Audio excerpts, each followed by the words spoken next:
Good afternoon, ladies and gentlemen. Welcome to the September 2nd board meeting of the Yakima School Board. This afternoon, we'll be offering Spanish interpretation services from Jorge with Language Connection. If you need translation assistance in person, please check with Jorge for a device. And Jorge, would you please translate this for us? Good evening. Sí, buenas tardes. Si alguien necesita la ayuda de un intérprete, tenemos los radios disponibles para el que lo necesite aquí atrás. Gracias. Thank you, Jorge. If you wish to make public comment this afternoon, there are two options available for you. The first option is for commenting on agenda items only, and the second option, which comes towards the end of the meeting, is for all other topics. In order to speak tonight, you'll need to sign two different forms, the sign-in form and the guidelines form, which are both located in the back of the room. And we have live streaming for the meeting. The link can be found on our webpage under Board of Directors or by going directly to the ysd7.org/board meetings site. Barb, would you please take the roll? Director Walker, Here. Director Navarro Jr., Here. Director Rice, Here. President Beckett, Here.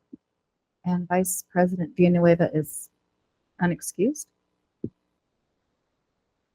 We will watch for her. She may come in any minute. Please join me in the Pledge of Allegiance.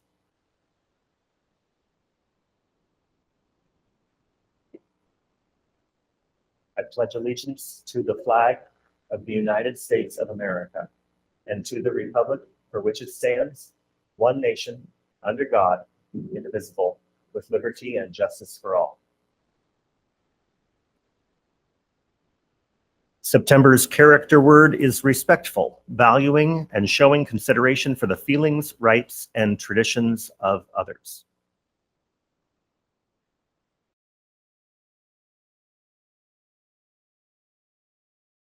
Today, the schools of the Yakima School District rest on the ancestral lands of the 14 confederated tribes and bands of the Yakima Nation. Hoy las escuelas del Distrito Escolar de Yakima descansan en las tierras ancestrales de las 14 tribus y bandas confederadas de la nación Yakima. The people of the Yakima Nation inhabited more than 12 million acres. La gente de la nación Yakima habitó más de 10 billones de acres. Across Adams, Benton, Chelan, Douglas, Franklin, Grant, Kittitas, Klickitat, and Yakima counties. En los condados de Adams, Benton, Chelan, Douglas, Grant, Franklin, Kittitas, Klickitat, y Yakima. Today we honor those native peoples who are tied to the land through history, legends, and culture.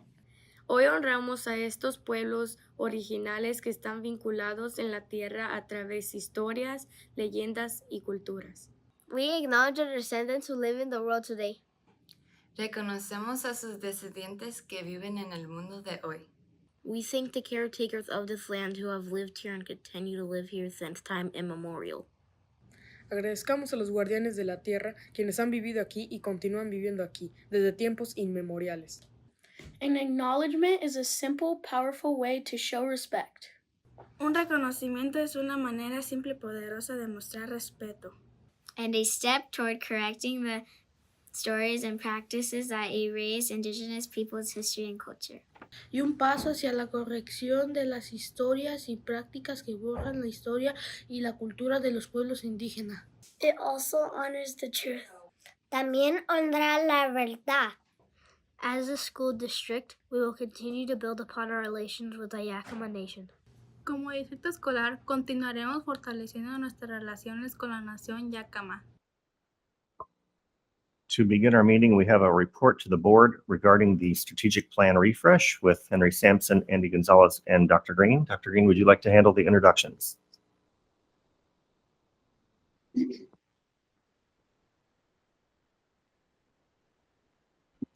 Thank you, President Beckett, members of the board. To my right, you'll see our Executive Director of Technology, Andy Gonzalez, and then to his immediate right, we have Henry Sampson, is our assistant principal, one of our assistant principals at Eisenhower High School. He's also a doctoral candidate at University of Washington, and as part of his project, he's engaging with the both of us around work with these strategic plan. So as we start tonight, We all set up here? Okay, I just gave instructions to Andy Gonzalez to smack me when my turn is over.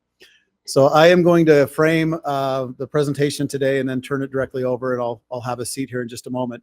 We're very excited to share with the board and with the community, greater community at large, that we are embarking on the strategic plan refresh. I cannot believe that we're already here in year 6. It has really flown by, and we've had a lot of unexpected issues that have come up during the time of the strategic plan, which is precisely why we need one. I've already introduced 3 of the 4 members of our district as far as the leadership core team. The 4th member, not with us up front here tonight, is Kim Newell. She was planning and logistics, and we're grateful for her input and support as part of the core team in organizing the strategic plan refresh. So as you know, strategic plan does provide direction for the district. In the past, we had a roadmap prior to my arrival. A strategic plan is a roadmap with many more I would say specifics than what we were used to in the previous years. It helps guide directions around resource allocation. It calls out the goals of our district and what our community values. And for that reason, we're excited then to have this refresh and acknowledge what we have done up to date, but then move forward in the coming years. As we look at the strategic plan, this refresh is going to help us to align efforts around initiatives and activities across the district, as well as enhance accountability, the measuring goals that we have, the measurable goals that we do have, and recognizing, and I think this is something that I would call out with the board, when we had the attendance goal previously, some of the rough patches along the way, we found the different ways that OSPI might measure versus what we have in our Skyward system. So we look at the version that that's just coming to a conclusion as that a potential for a new iteration then to get more clear around the accountability measures and bring those to the board with regular updates.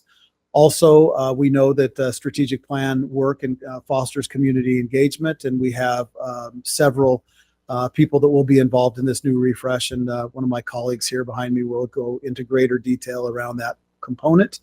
And then lastly, I would share that we always want to be improving continuously across our system, and so this helps us to analyze where we've been and then set the mileposts out in front of us to then meet the priorities that will be called out in this refresh. I'll turn this over to Andy at this point. Thank you. As Dr. Green stated, our current plan is coming to an end. And as we started to work, we looked at the capacity of our systems in these years of changes. And it became clear that our systems really needed a refresh, not a redo. And so it was based upon, people's availability and how systems were changing and how that impact reverberated across the organization. And so again, it's a refresh, not a redo.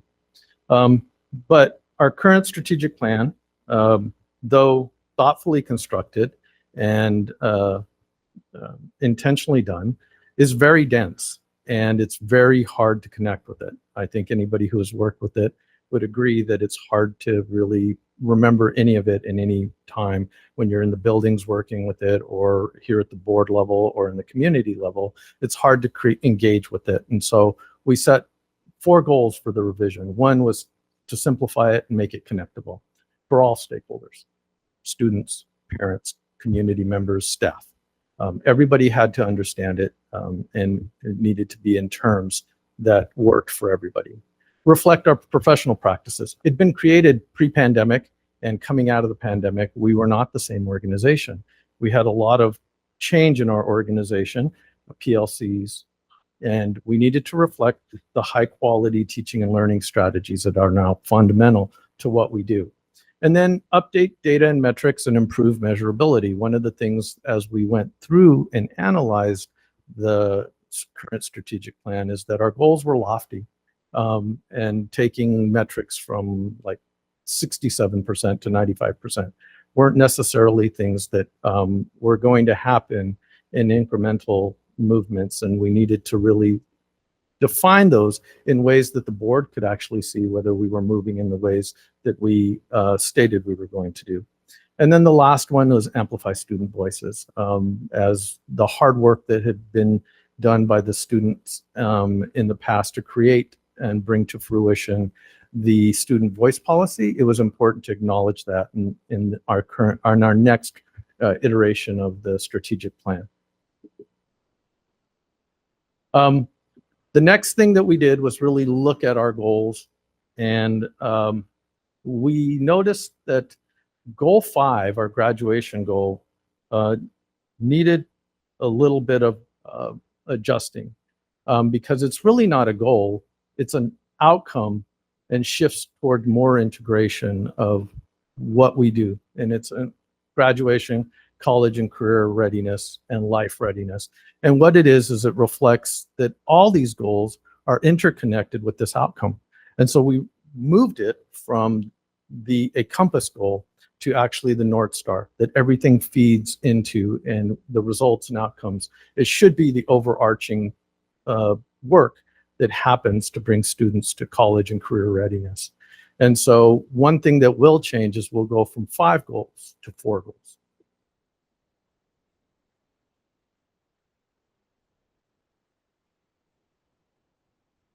Thank you. And I'm going to share about how we move from that planning to action as part of our strategic planning process. So this process is designed to ensure that every decision we make truly serves our students and community. And in order to clarify the goals and make the process accessible and actionable for all those involved, we have put in place a hybrid model for the revision. And by hybrid, that means combining Canvas, a platform that our secondary students already know, with in-person meetings. This approach will ensure that stakeholders arrive prepared and can focus their face-to-face time on building trust and making decisions. So in-person meetings will build that trust between team leads and our community partners. And ultimately, the model is designed to foster collaboration, buy-in, and community responsive goals by the end of the refresh. This approach will unfold across focused timeline that will take place during the first half of the school year, and it will start in September 2025 and conclude in February 2026. Our goal for each team is to hold 4 to 5 meetings with their stakeholders, and in-person meetings and Canvas activities for the core committee groups will springboard into the community, as every team member now will be encouraged to gather qualitative feedback from others in their spheres, in their daily spheres. We've already laid strong groundwork for this process by taking several action steps to date. As of today, we've completed several objectives that have made this, got the strategic plan underway. Some of the actions include identifying the 4 team leads, meeting with and preparing the team leads, designating stakeholders for each of the teams, designing the Canvas courses that will support the hybrid engagement model, and just continuously communicating and collaborating with our different team leads. The next steps that will guide this revision process kick off tomorrow night at Stanton Academy, Tuesday, September 3rd, and the event will take place from 6 to 7:30. We invite you to attend this kickoff meeting tomorrow. Please feel welcome to attend any team meetings that you would like to participate in. There will be breakout sessions for the different core teams tomorrow at Stanton. Team meetings will begin at separate locations after the kickoff tomorrow. Once these meetings are underway, team leads and committee members will be gathering data related to the specific goal that they are targeting. Our hybrid model will ensure flexibility and inclusivity, and our committees are structured to keep this process focused and data informed. Throughout this process, we'll provide ongoing support to team leads and regularly assess progress to ensure our goals truly reflect the community needs. Now, this refresh process does represent our unwavering commitment to responsive and inclusive education, and that the foundation of this work does rest on our promise statements. And those statements really express our commitment to every student, family, and community member. Our promise statements will serve as our North Star, as Andres mentioned, ensuring every action we take prepares students for the futures that they choose. We're not just revising our goals, we are renewing our partnership with Yakima.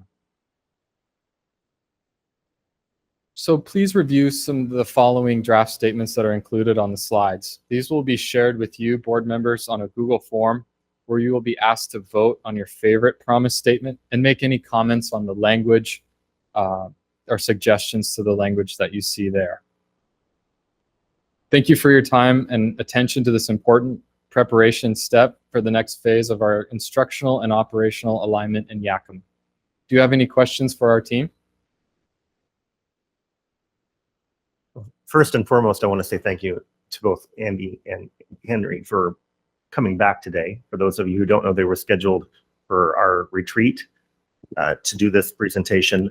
They showed up, they were well prepared, and we were busy talking about so many things that we wound up having to bump them.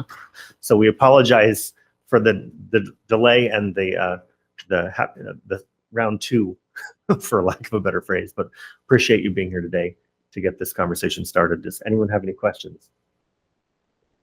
Yes, I do. I'm wondering about the monitoring piece, which is the board's excuse me, responsibility.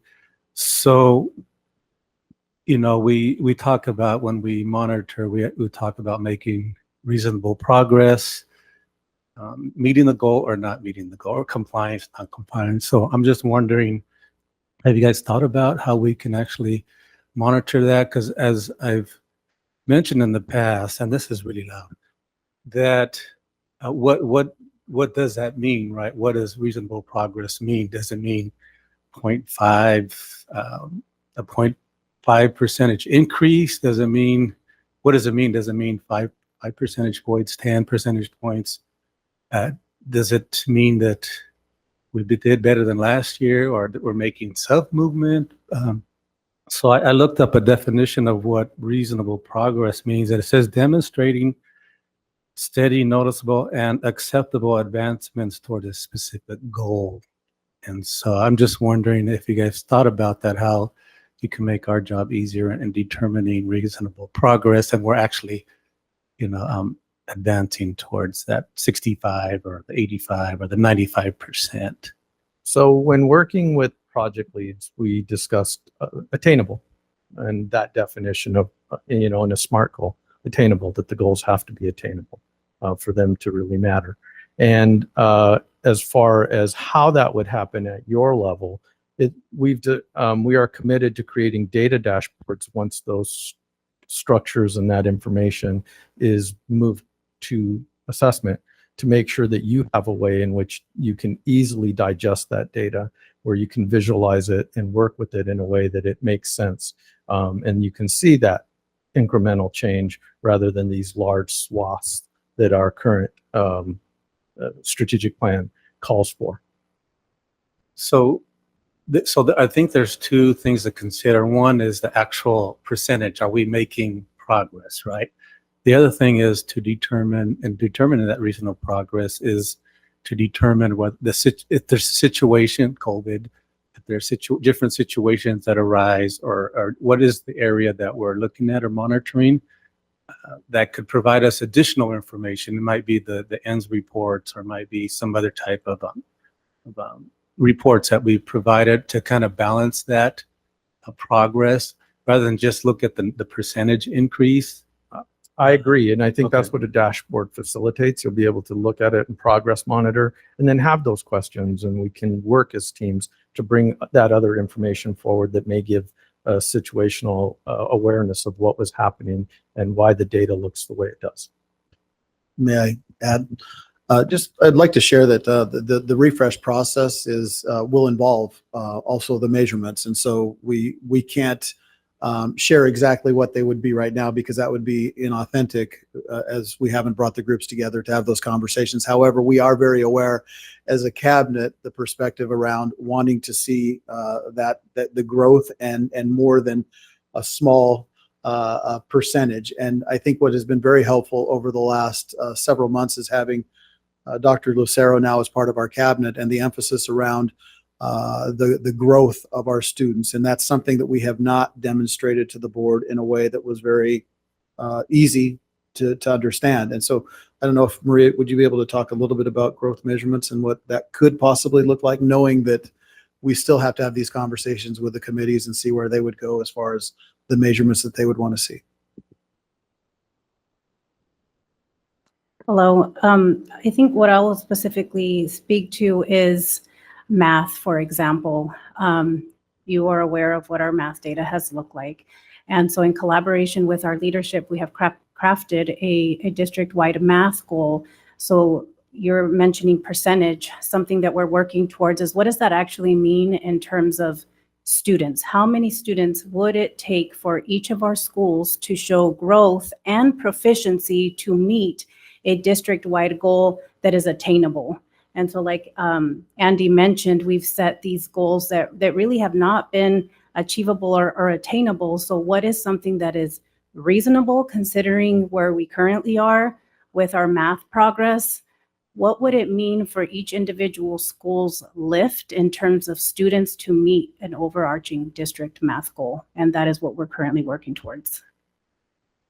So so just to comment real quick, I know that in the past, the reason why we had lofty goals is because the district had this philosophy that all students can achieve, right? And there was a fear that if we said only 65 or 50% of our students were going to reach a goal, then we were setting low expectations for the entire student body. So is there going to be a shift in our philosophy and our where we're thinking in terms of student achievement? Yes, and in collaboration with our leadership, we also centered our growth in decreasing, for example, the number of students who are performing at a level 1, and ensuring that, yes, we want to show proficiency, this number of students, and growth from a level 1 or 2 to a 3. So that does encompass everybody, and also including the disaggregation of special groups and targeting their growth as well.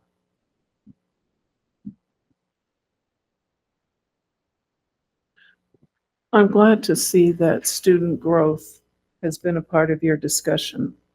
In the past, we've dealt with percentages of,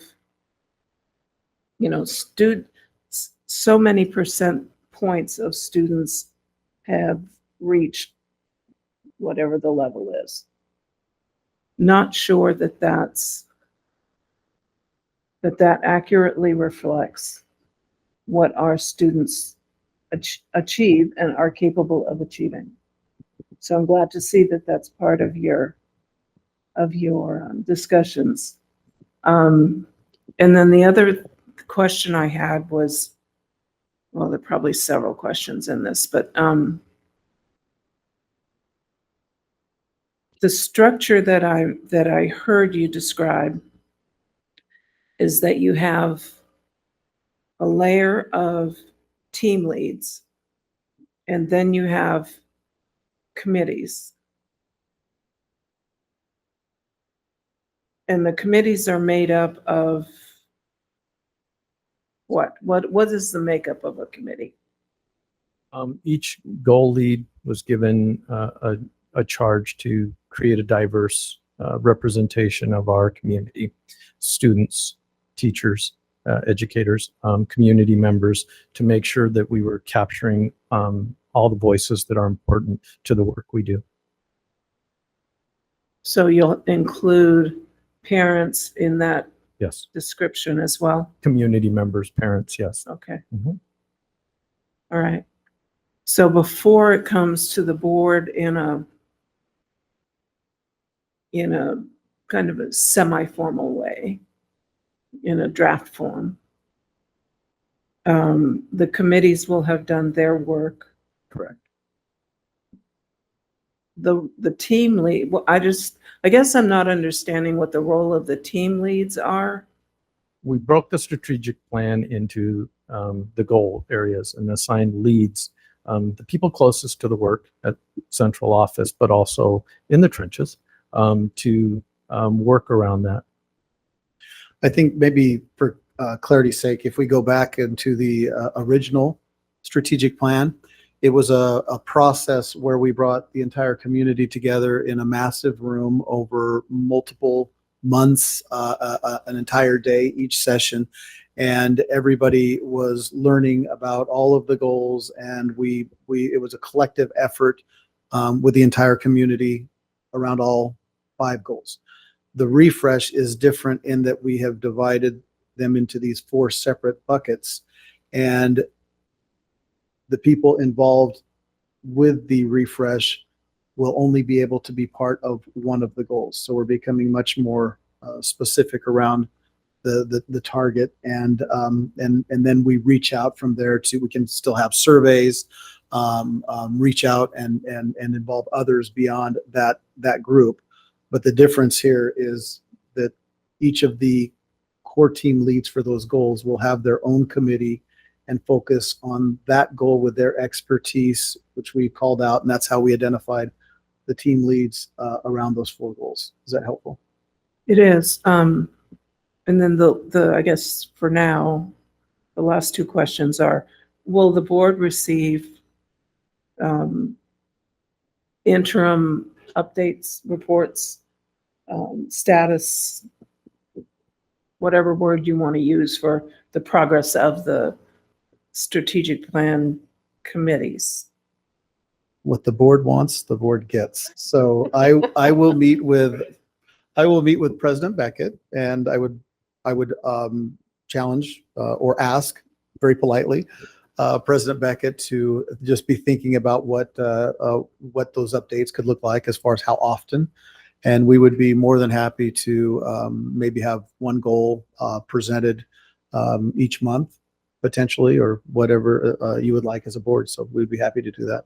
And last, if you remember the strategic plan back in 2019-20, there was a lot of involvement from the board. I know you were part of that. We had several board members. Norm was part of that. I think that director, so we had several people a part of that. So that still holds. The difference is you would have to select one of the 4 if you were interested in that component, or we can certainly just share out here collectively.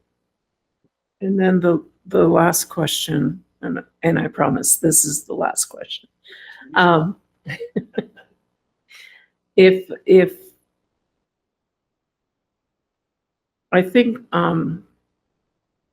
what might be clarifying to the community and at least to me, I don't know about the rest of the board, is to outline the fact that the graduation goal is going away, but we'll still retain the other goals in one form or another, right? So we'll still have an early learning goal. We'll still have a community engagement goal. We'll still have the whatever the others are. I've blanked, but we'll have all of those still, and those will be the core, the base from which the strategic plan refresh is developed. Correct? Certainly, the graduation goal and pathways, that becomes a North Star to where all goals lead to that. So that is the change, and certainly that is part of the at least for our committees that start tomorrow on the kickoff. That's something that we will share widely. And what I'm hearing is you asking or requesting that be shared broadly with the community. I think it would be helpful Certainly. for the community to have access to that information. Certainly maybe on the webpage, through our various electronic communication methods, perhaps through the media, those sorts of things, so that folks are aware of what we're doing and know what the opportunities for engagement are. Okay, thank you. Anything else from members of the board? In that case, thank you, gentlemen, very much for your time and for walking us through this. Thank you so much. Section C for updates is updates from members of the board. I guess I would just start by thanking Vice President Villanueva for setting such a high benchmark at the last board meeting in my absence for the speed of a meeting. So I'll be sure to thank her when I see her in person. Yeah, apparently. Does any member else have a update for the board today? The only thing I have is that the not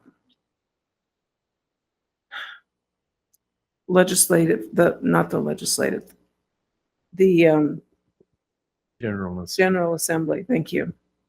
It's just been one of those days.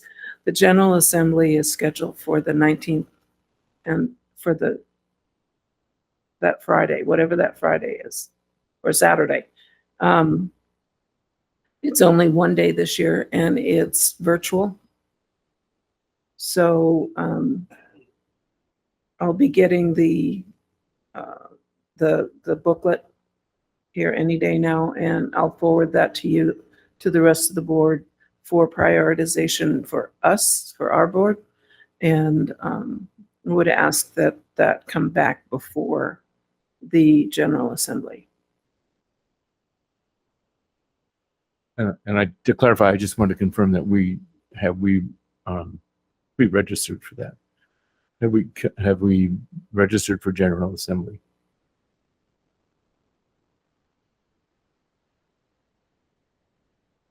Yeah, we have one vote. Right. And I think I'm registered. The rest of you can log in and watch and provide feedback during the meeting to me, but I'm the only, each board gets one vote. So I'm the voting delegate for our board as a part of my role for legislative representative.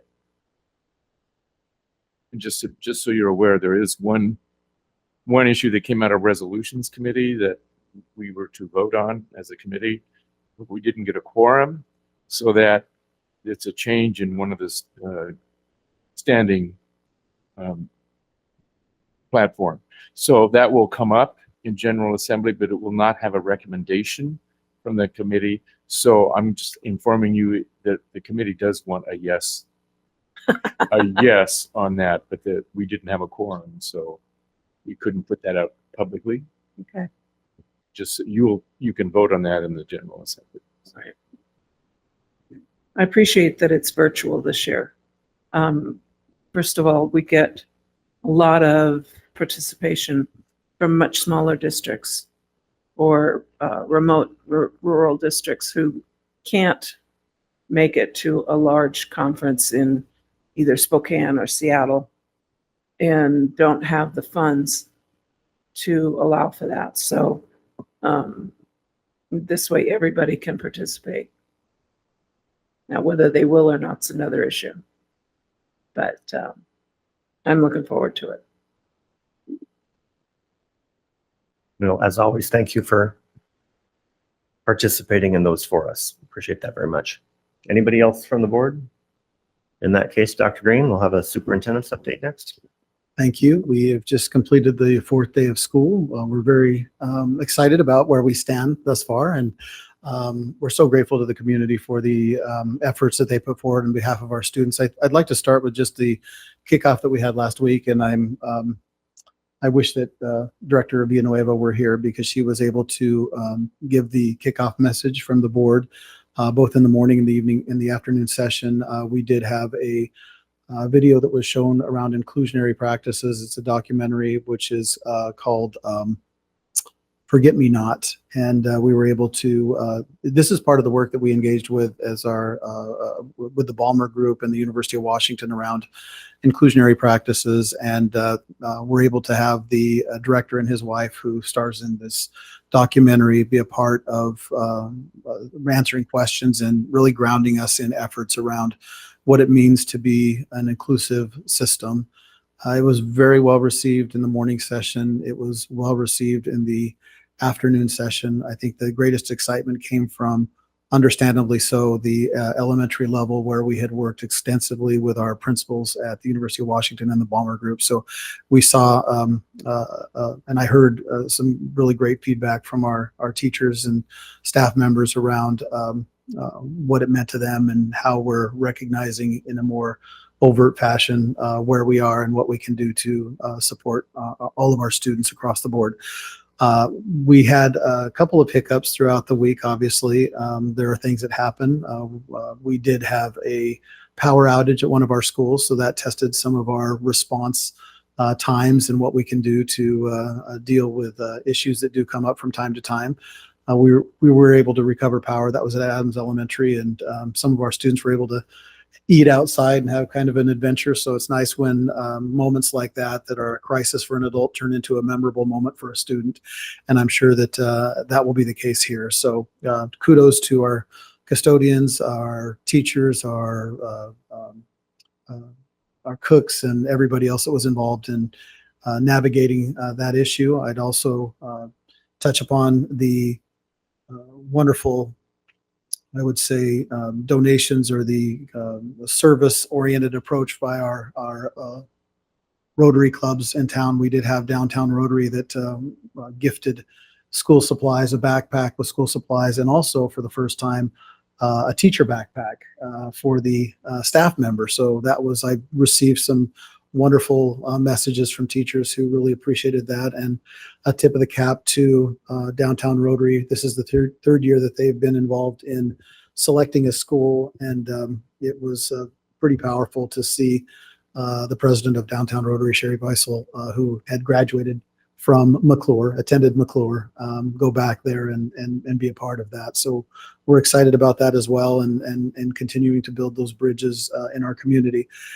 We do have another donation coming forth if it's through a donation process with our media group in town and Smart Law. And so they have been gathering, I think it's the Glue Stick Drive that we've been hearing about for years. We have not had the radio presence that we've had in the past, but I did connect with one of the program managers at KXDD, and we're looking to secure those supplies within our system and then distribute those. And then the last thing that I would just share is that we wanted to call out that over the summer we did have a scare at one of the schools, and we want to recognize a custodian and a maintenance employee from Ridgeview. They're not here at the moment, but we'll call out that had there not been the involvement of our very valuable classified staff and noticing an issue that was happening with a circuit board, then we likely would be we'd likely have a building that could have burnt down at this point. And so one of our custodians was getting ready to leave and smelled some smoke and went and investigated, and we found out that we had some wires that were exceeding a very high temperature and would have likely caused more problems. As you remember, we've had I think we had a flooding issue at Ridgeview this last year where we replaced, I think, the floor in there, and it's just been a lot of things happening to Ridgeview, but that is just a wonderful thing when you have people that take notice, see something, say something, just like at the airport, and that really helped avoid a cost that would have exceeded more than we were willing to kind of face at this time. So we're grateful to that custodian and the maintenance person. We'll make sure that we get them here to recognize officially. With that, I'd pass it back to President Beckett, or answer any questions you might have about the opening. Any questions?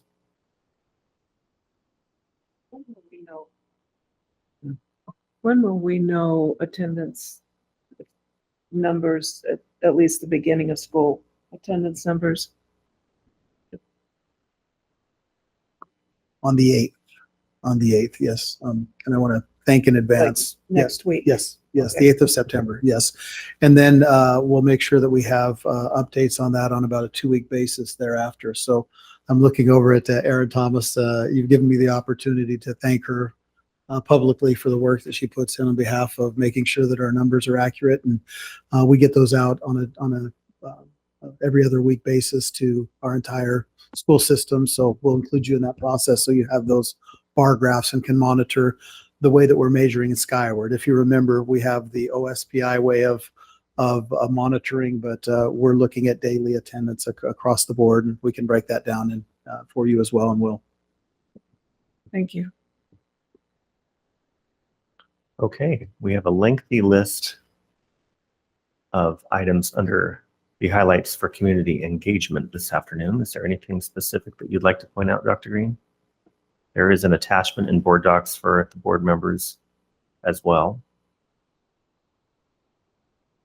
If you need something to do, there are plenty of opportunities. We've had many Opportunities open to be houses involved. already, but they have not all been completed. We have more this week, and as you can see, it's public content. We have quite a few that are happening. And again, I think the main thing that we have this week is the kickoff for the strategic plan, which is tomorrow night at Stanton. I believe 6 o'clock. Is that what we said? 6 o'clock. Yeah. Excellent. Well, that takes us to our first comment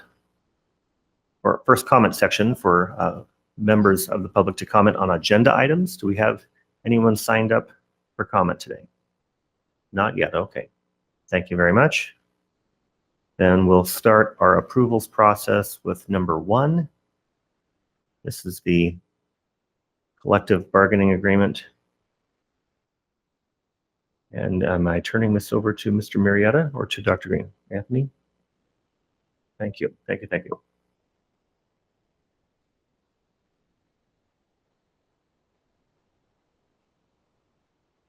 Thank you. So we're looking for the approval of the board of the collective bargaining agreement between the Yakima Maintenance Association and the Yakima School District. The board should have the red line version for over a week, along with the highlights here. If you have any questions, I'd be more than willing to take them.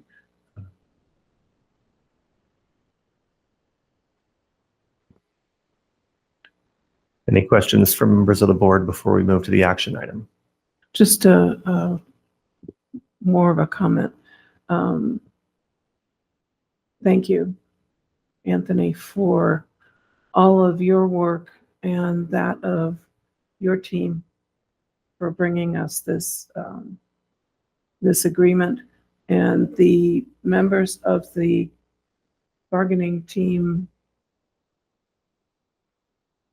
YMA, which is Yakima Maintenance Association. Is that correct? Yes. Dustin Vickers, Van Henderson, Juan Hernandez, Justin Morford, Alex Lundstrom, Yes. and Lavasha Murdoch. Lavacia Murdoch. Lavasha Murdoch. Please extend our appreciation to them as well for their hard work. And a reminder that this is a 3-year. 3-year agreement, yes. Thank you. The board is being asked to approve the agreement between the Yakima Maintenance Association and the Yakima School District. Do I have a motion? So moved. Second. It's been moved and seconded. Is there any discussion on the motion? Hearing none, Barb, would you please take the roll? Director Walker, Aye. Director Navarro Jr., Aye. Director Rice, Aye. President Beckett. Aye. Motion passes 4-0. Thank you, Barb. Our second approval today is for the collective bargaining agreement between Teamsters Local 760, the Tech Services, and YSD. And again, Mr. Marietta. Thank you. This is more of the same. It is a 3-year agreement. Learning from the addition there, the Teamsters 760 Tech bargaining team was Terry Vaughn and Rudy Perez, along with their business rep, Richard Salinas. I also want to point out for this agreement and the previous, Chris Miller was the lead negotiator on that. This too is a 3-year agreement, and I am recommending approval.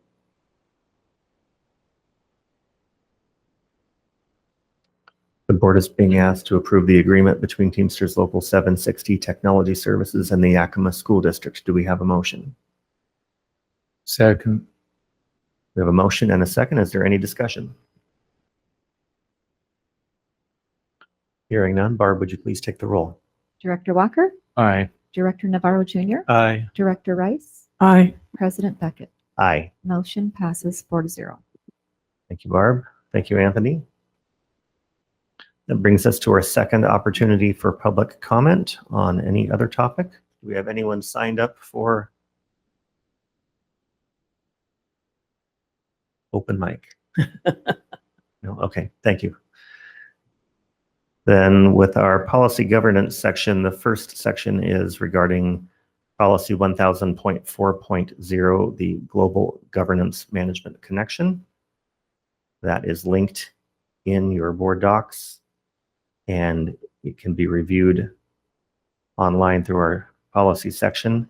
And it looks like the survey will be sent tomorrow and due back on September 8th. Does any board member have any question about that policy before we move on? The second item on policy governance is regarding policy 1000.4.1, which is the unity of control policy. And again, it is linked in board docs. And the survey will be sent tomorrow, due back the 8th. Any comment or question from a member of the board? Hearing none, we'll move to item number 3, which is the approval of ratings for policy 0550, which is the educational and racial equity policy. The data is attached, as are the responses in board docs. We have 3 responses that were back. All 3 were unanimous that the interpretation is reasonable and that the superintendent is in compliance. Does any board member wish to elaborate or expand upon written comments? We extended this one to this meeting because at the last meeting, there were only 2 responses. I'm not sure that adding 1 more is sufficient yet, but in the version of this agenda that I looked at, the 3rd response didn't have any responses in it. It was Just the first one. respondents skipped this question for every one of the elements within that.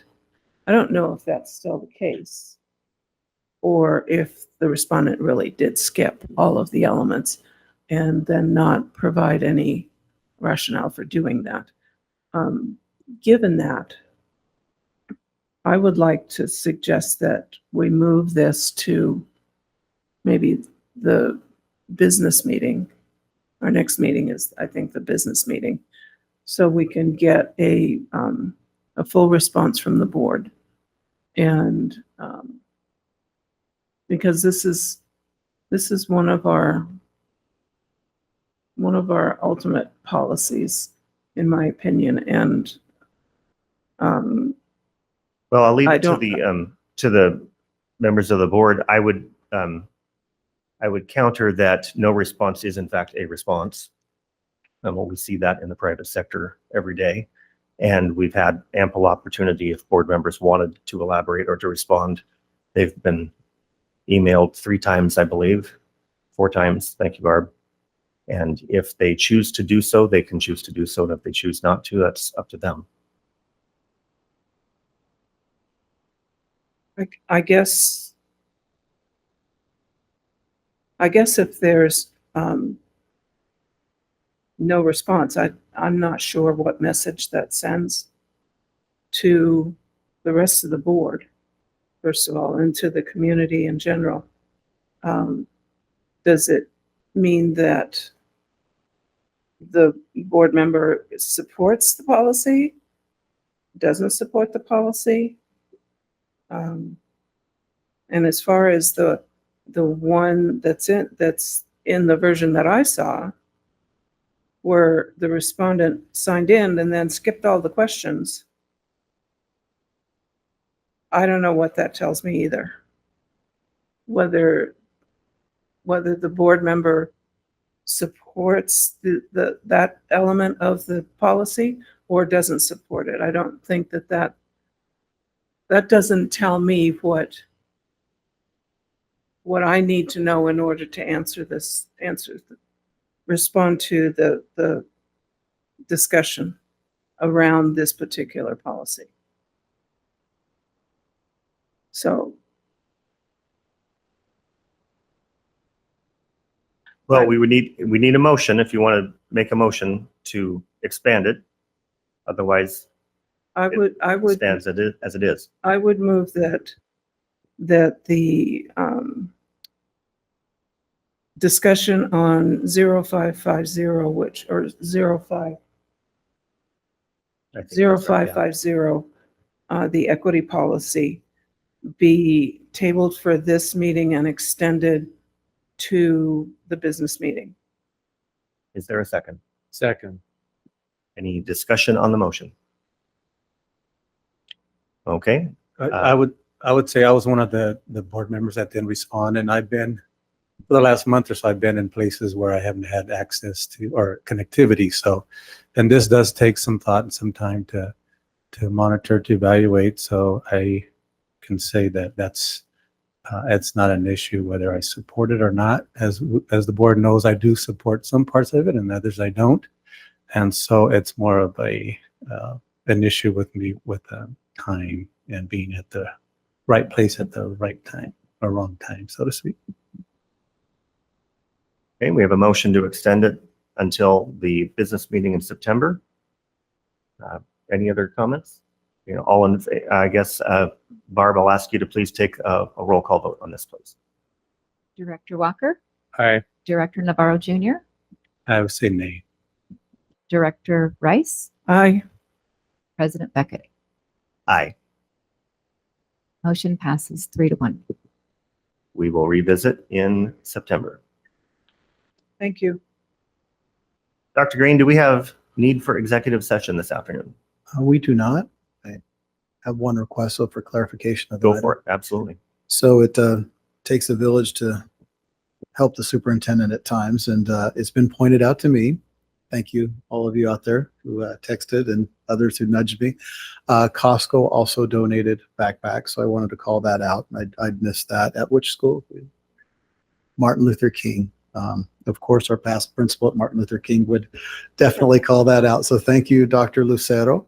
And then I think I may have misinterpreted. And when you were asking about the attendance, were you talking about enrollment numbers? Yes. Or attendance? Okay, then I took that down the wrong rabbit hole. Thank you, everybody, for indulging me in that. And you all rolled your eyes going, what is he talking about? Yeah, so I was, forgive me for that. So we will get you that information. So we can give you the attendance update of what it looks like for our students every 2 weeks, which we will do. But we will also send you the enrollment numbers so that you know what that looks like. So thank you for clarification. Shout out to Omar and others. I think I'm going to forget somebody, but thank you, all of My you out there. apologies for not being very clear today. I'm sure it was me because everybody else understood. Thank you. That's all I have. Thank you. Thank you, Dr. Green. If there's nothing else for the good of the order, our next board meeting will be 7 p.m. on September 16th right here. So we look forward to seeing you all then. And until then, we are adjourned.